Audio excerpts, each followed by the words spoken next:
Convido a todos e todas para que abram as suas Bíblias comigo na Epístola de Paulo aos Efésios, em seu capítulo de número 4, verso de número 11.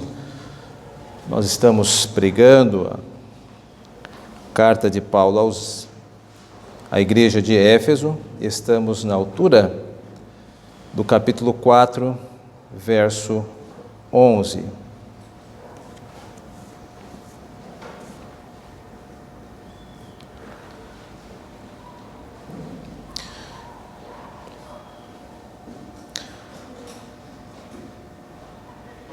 Este texto, que inicia no 11, ele progride adiante até o verso 16 numa pequena seção. Entretanto, como existem muitos elementos nesse texto do verso 11 que carecem de uma exposição com mais atenção, mais dedicada, esta pregação se fundamentará no verso de número 11 apenas. E ele mesmo concedeu uns para apóstolos, outros para profetas, outros para evangelistas e outros para pastores e mestres. Quero iniciar fazendo duas perguntas. Primeira pergunta: você gostaria de ouvir Deus de uma forma imediata? Por imediato eu estou dizendo Deus pessoalmente, falando com você, com a sua própria voz, integralmente. Não responda ainda. A segunda pergunta se parece um pouco com a primeira. Você acha que gostaria de ouvir Deus de uma forma imediata? São duas perguntas ligeiramente diferentes. A primeira, ela aborda o nosso desejo de ouvir Deus de uma forma imediata. Eu tenho certeza que, de uma maneira natural, todo cristão, toda cristã, tem dentro do seu coração um grande anseio de reencontrar com Deus. Mesmo a Epístola de Paulo aos Coríntios fala acerca disso, quando diz que nós vemos hoje por espelho, mas um dia veremos face a face. Esse anseio é um anseio que todos nós carregamos. Agora, a segunda pergunta, ela é um pouco mais exigente e ela confronta esse nosso desejo da seguinte forma: você acha que gostaria de ouvir a Deus de uma forma imediata? E por achar, eu estou dizendo hoje. Bom, antes de tentar entender totalmente esta pergunta, eu preciso dizer que um dos poucos grupos de pessoas, um dos poucos ajuntamentos de pessoas que tiveram essa grande oportunidade de ouvir Deus de uma forma imediata, recusaram. Ficaram temerosos. Declinaram. Não quiseram ouvir a Deus. Os seus corações ficaram tomados de grande pânico e terror. Eu me refiro ao grupo de israelitas que saiu com Moisés do Egito. E quando Moisés sobe ao Sinai para então pegar as leis acerca de Deus, e Deus convoca o povo para que chegue ao pé da montanha, e o povo então começa a ver a montanha incandescente, começa a ouvir a Deus de forma imediata acerca das 10 palavras, lá em Êxodo, no seu capítulo 20. Então, de repente, eles dizem: Moisés, não fale mais Deus conosco, fale você. Vamos te ouvir ao invés de ouvir Deus, porque a experiência de ouvir a Deus diretamente foi aterradora. Esta experiência, ela nos ensina muitas coisas. Às vezes nós temos uma opinião muito favorável ao nosso próprio respeito. Nós achamos que estamos prontos para ouvir a Deus de uma forma imediata, mas a experiência bíblica demonstra que aqueles que tiveram essa oportunidade declinaram porque se abalaram como entes pecadores que eram os israelitas, encontrando-se com um ente santo, totalmente puro, totalmente eterno, eles tiveram um desconforto imediato. Isso nos ensina, meus irmãos, que Deus levantar homens para falar por intermédio dele é uma grande misericórdia. Porque se Deus mesmo descesse para falar conosco, provavelmente não escaparíamos dessa situação e seríamos consumidos de imediato, porque somos pecadores e somos pecadoras. Por isso, Deus, no decorrer da história da redenção, sempre se preocupou em levantar homens para que, por meio desses homens, Deus então anunciasse a sua palavra. Deus se interessa com esse tipo de situação, de prover a igreja de pessoas que comuniquem a sua palavra. E o texto de hoje fala acerca desse tipo de pessoas. Todas essas pessoas que foram citadas no capítulo 4, verso 11, possuem essa características, eram pessoas delegadas por Deus para falar em seu nome. Então vamos começar pelos apóstolos. São 4 tipos de pessoas. Vamos começar pelos apóstolos. Quem são esses apóstolos? Bom, os apóstolos originariamente eram os 12 discípulos de Cristo escolhidos por Ele mesmo. Isso está registrado nos Evangelhos. Entretanto, após a traição de Judas, esses mesmos discípulos, esses 11, o livro de Atos registra isso, ficaram incomodados com essa vacância de ter um a menos no colégio apostólico, então desenvolveram um procedimento e foi escolhido Matias para compor o lugar de Judas Iscariotes. Porque Matias satisfazia a seguinte exigência: ele era testemunha de Cristo, desde a época de que Cristo foi batizado por João Batista, até mesmo a época de sua ascensão, ressurreição e com certeza sua ascensão. Então Matias ele satisfazia essas exigências do colégio apostólico e, portanto, ele assume a cadeira, a vacância de Judas. Agora eu preciso dizer algo mais. Os apóstolos não apenas são estes 12 homens, agora integrados também por Matias, mas também são esses 12 homens acrescidos do apóstolo Paulo. Não podemos esquecer que nós estamos tratando da epístola de Paulo aos Efésios, e no capítulo 1, no verso 1, Paulo reivindica o título para si da seguinte maneira: Paulo, apóstolo de Cristo Jesus, por vontade de Deus. Então, neste texto que nós estamos lendo, a epístola de Paulo aos Efésios, com toda certeza, sem sombra de dúvida alguma, os apóstolos que se refere o apóstolo Paulo são os 12 apóstolos mais a sua pessoa.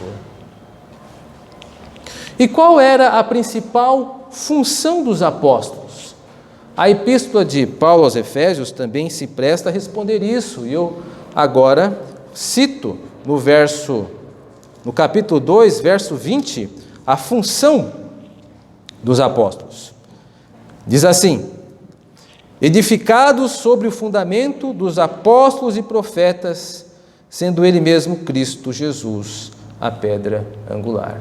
A função dos apóstolos, então, era fundamentar esse novo período da igreja bíblica. Os apóstolos, eles tinham que colocar os fundamentos sobre a pessoa de Cristo. O Antigo Testamento também fala acerca da igreja, mas Cristo não havia vindo ainda.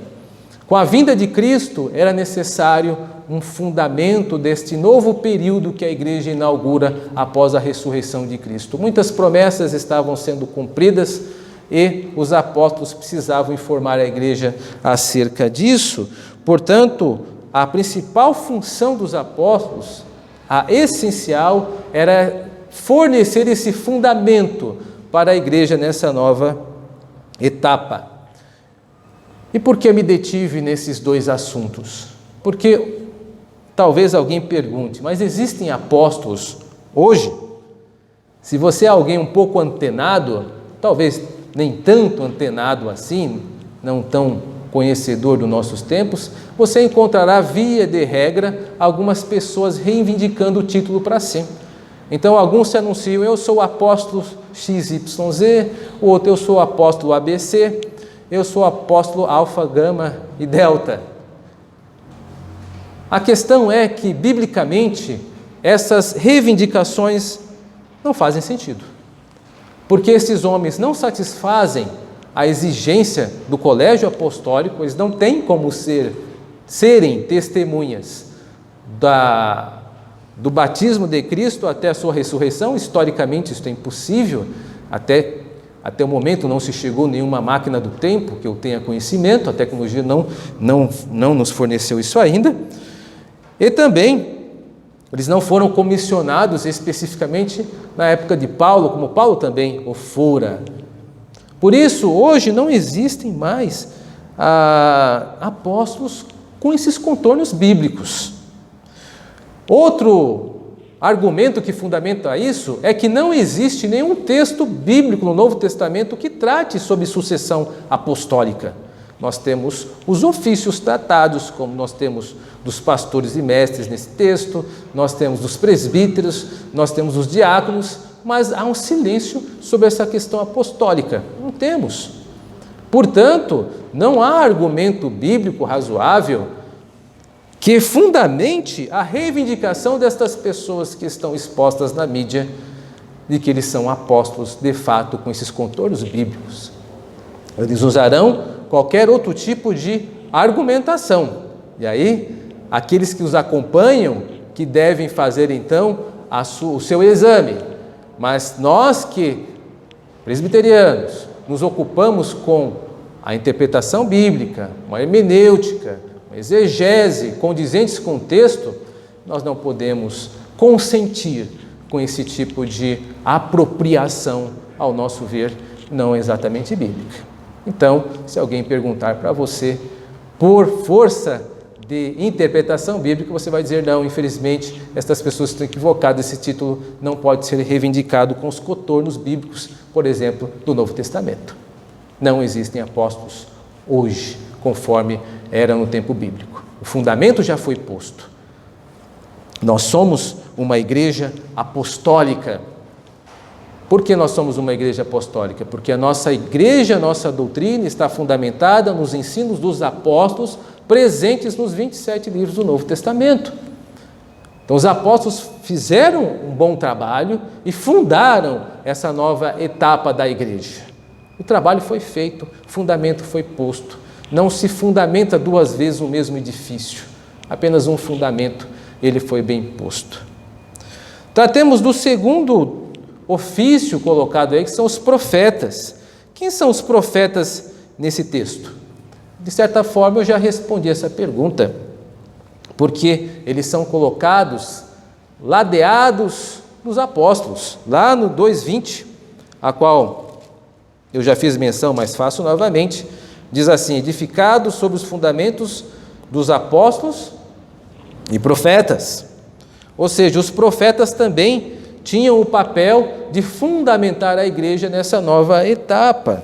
Entretanto, eles são inferiores aos apóstolos, porque está escrito lá em 1 Coríntios, em seu capítulo 12, verso 28, o seguinte: a uns estabeleceu Deus na igreja, primeiramente, apóstolos, em segundo lugar, profetas. Então, os profetas, eles vêm em segundo plano em relação aos apóstolos.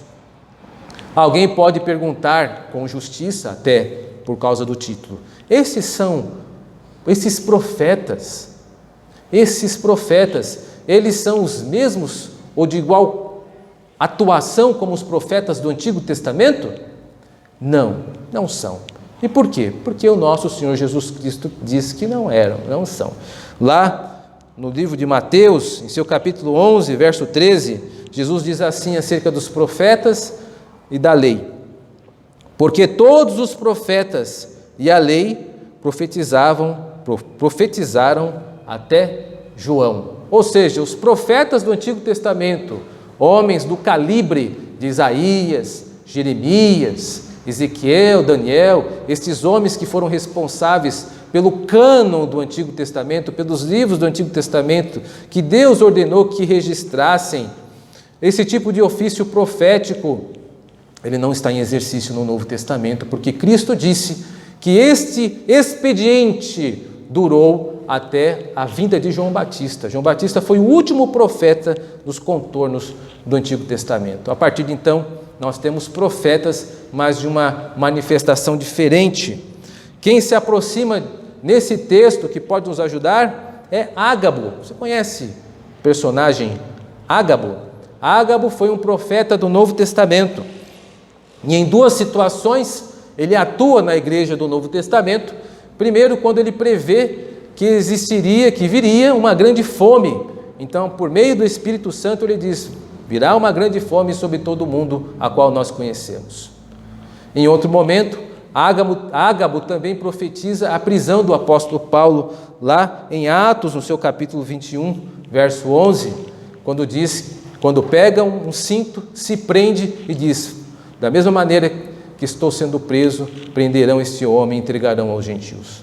Portanto, o profeta do Novo Testamento, ele dava revelações para a igreja naquele período.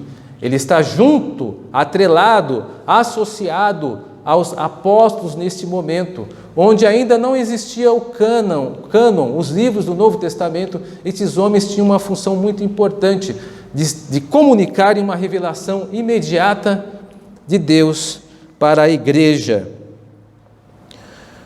Alguém pode perguntar: e existem profetas dessa forma hoje?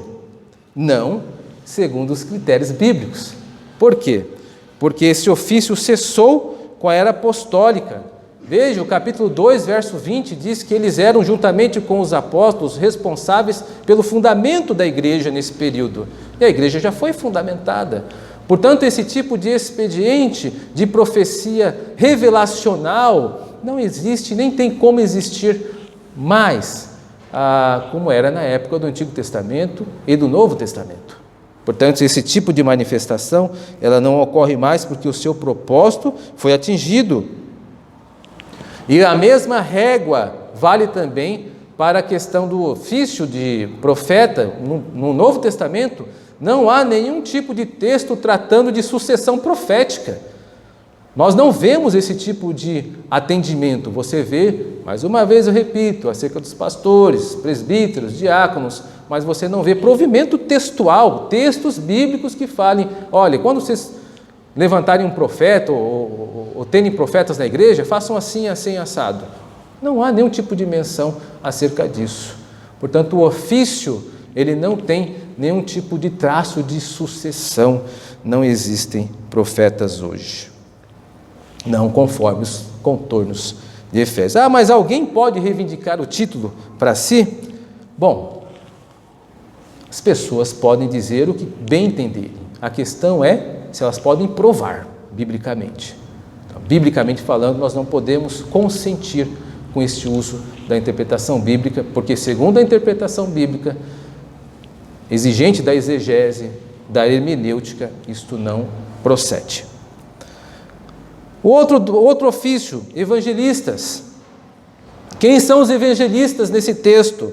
Bom, na Bíblia, apenas duas pessoas recebem o título de evangelista. São eles Filipe, em Atos, capítulo 21, verso 8, ele é chamado Filipe o evangelista. E Timóteo, segunda epístola de Timóteo, capítulo 4, verso 5, quando diz assim: faze o trabalho do evangelista. Apenas dois homens na Bíblia recebem este título e mais ninguém. E daí destes homens depreendemos a função dos evangelistas. Os evangelistas, eles funcionavam como um tipo de delegados apostólicos. Tomemos, por exemplo, a pessoa de Filipe, um dos 7 que foram escolhidos para serem diáconos, no capítulo 6 de Atos. Filipe inaugurou a igreja em Samaria. É ele que inicia os contatos com aquela comunidade. Entretanto, esta comunidade, ela apenas oficialmente colocada junto da igreja quando os apóstolos João e Pedro descem e lá vão orar com eles. Então, os poderes de Filipe iam até um determinado momento, eles tinham que recorrer ao os apóstolos para legitimar a sua ação como evangelista. Da mesma forma, Timóteo foi responsável por desenvolver um trabalho na cidade de Éfeso. Nós vemos isso na primeira epístola de Timóteo, em seu capítulo 1, verso 3, e prestava constantes relatórios ao apóstolo Paulo. Portanto, o evangelista ele funcionava como um tipo de delegado apostólico. Ele tinha autoridade institucional, representava os apóstolos nas determinadas regiões. E alguém pode perguntar, então existem evangelistas hoje? Bom, não segundo os critérios bíblicos apresentados no texto. Nós não temos mais apóstolos, então não temos como ter delegados apostólicos. Então, a reivindicação da existência de evangelistas segundo este contorno, não. Mas o título pode ser usado de outra forma? Depende aonde e com quais pessoas, em quais contextos. Nós podemos fazer evangelismo como a igreja deve fazer, mas isso não nos torna evangelistas conforme Filipe e conforme Timóteo. Nós estaremos usando a palavra de uma maneira geral. Podemos fazer isso. É sempre um risco, mas podemos fazê-lo, como alguns círculos acabam fazendo. Quarto ofício, pastores mestres. Quem são esses pastores mestres?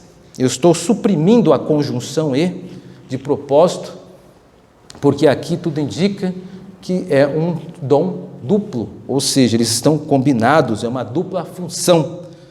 São pessoas que foram escolhidas para pastorear e para ensinar. A combinação de dons não é algo incomum no Novo Testamento. Por exemplo, da mesma forma como nós vemos pastores e mestres aqui combinado, em Atos, no capítulo 13, verso 1, nós vemos profetas e mestres. Então, a combinação ela não é incomum. Portanto, o pastor, a palavra pastor denota responsabilidade com o rebanho.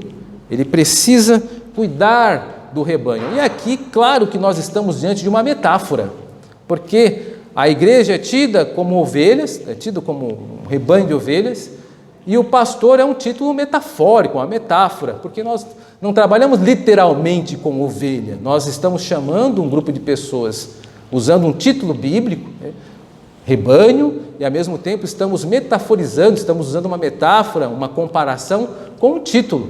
O pastor, ele deve cuidar do rebanho. Isso demonstra que Deus levantou homens para cuidar do povo de Deus. Isso não é nada incomum. Nós conhecemos no Antigo Testamento, isso é muito recorrente na história de Israel, onde Deus chama tanto reis quanto profetas de pastores do povo de Deus. Até mesmo reis estrangeiros, como Ciro, foi chamado lá no livro de Isaías de pastor Ciro.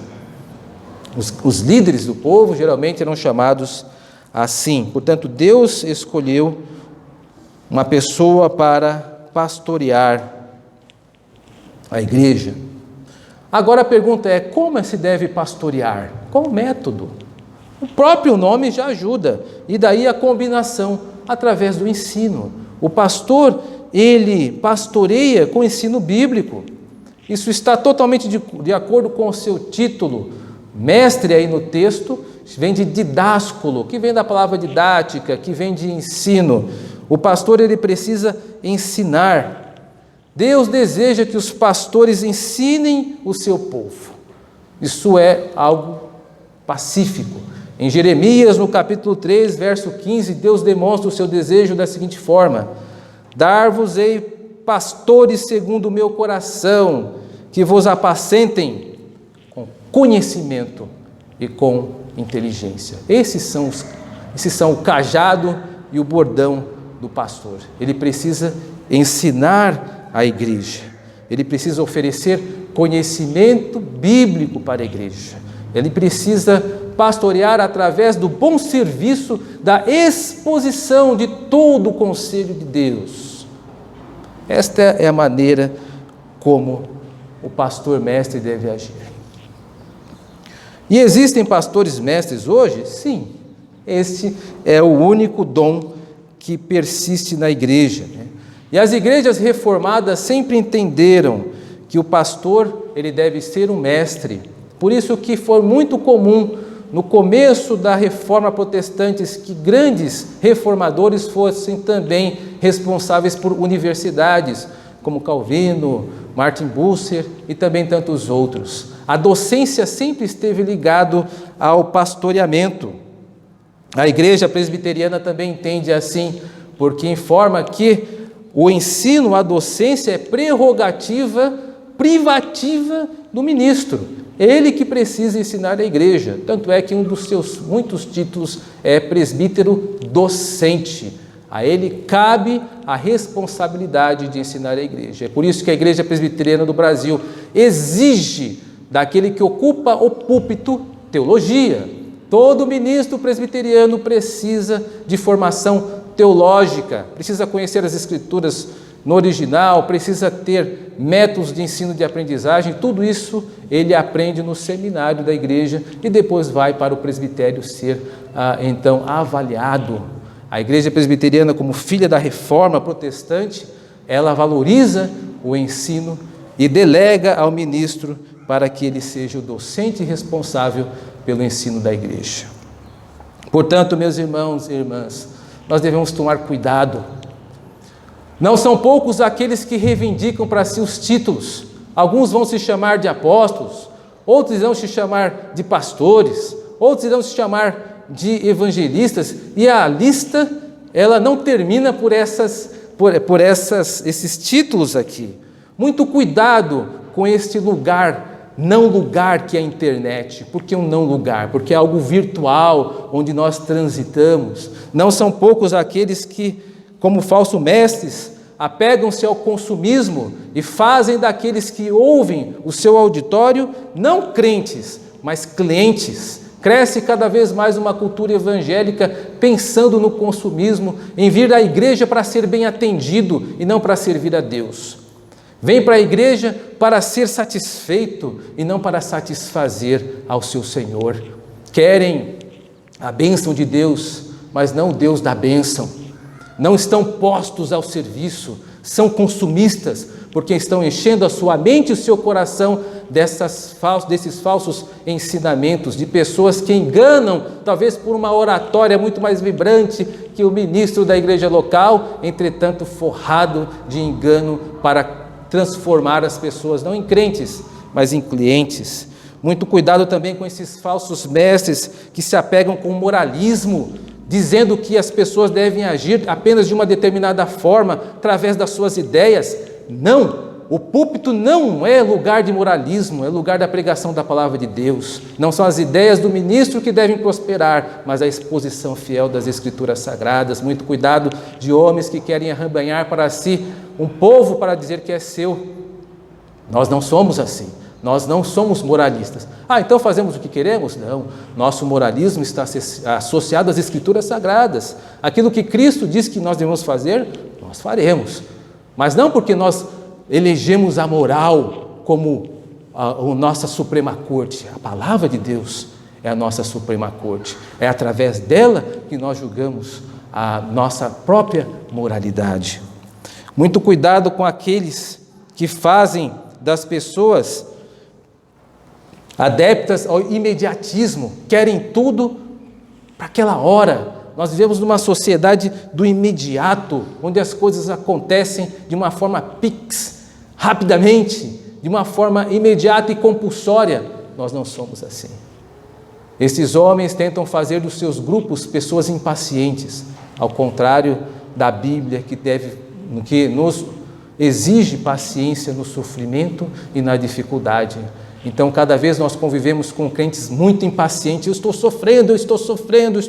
Sim, também estou. Nós todos estamos sofrendo. Mas, diferente do mundo, nós entendemos que até no sofrimento a glória de Deus permanece. E esse sofrimento há de render glória a Deus. Eu não entendo.